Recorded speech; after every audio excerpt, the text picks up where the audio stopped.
नाशिक ग्रामीण पोलीस दलाच्या ताकदीत आज मोठी भर पडली आहे।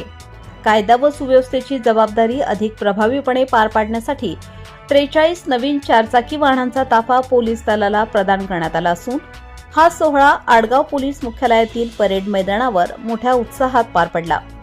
या कार्यक्रमाला जिल्हाधिकारी आयुष प्रसाद, विशेष पोलीस महानिरीक्षक दत्तात्रय कराळे आणि नाशिक ग्रामीणचे पोलीस अधीक्षक बाळासाहेब पाटील उपस्थित होते।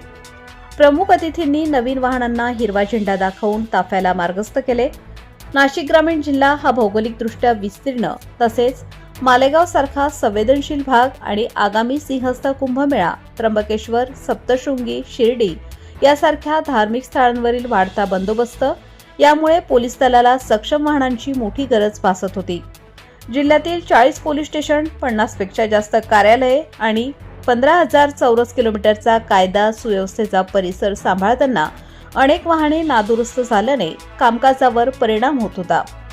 डायल 112 वर मिळणाऱ्या तक्रारींना तात्काळ प्रतिसाद देताना देखील अडचणी येत होत्या।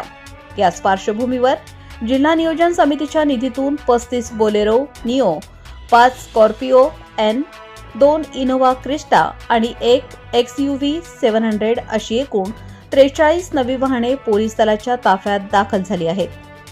तसेच उर्वरित 40 वाहनांनाही लवकरच मंजुरी मिळेल असे जिल्हाधिकारी यांनी जाहीर केले।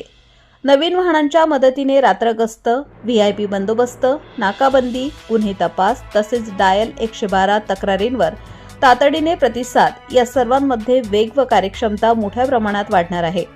या 43 नवीन वाहनांमुळे नाशिक ग्रामीण पोलीस दल अधिक सज्ज, अधिक सक्षम आणि जनतेच्या सुरक्षेसाठी अधिक तत्पर होणार आहे। प्रबंधभूमी महाराष्ट्र न्यूजसाठी न्यूज इन्चार्ज सुनील बेलदार, नाशिक।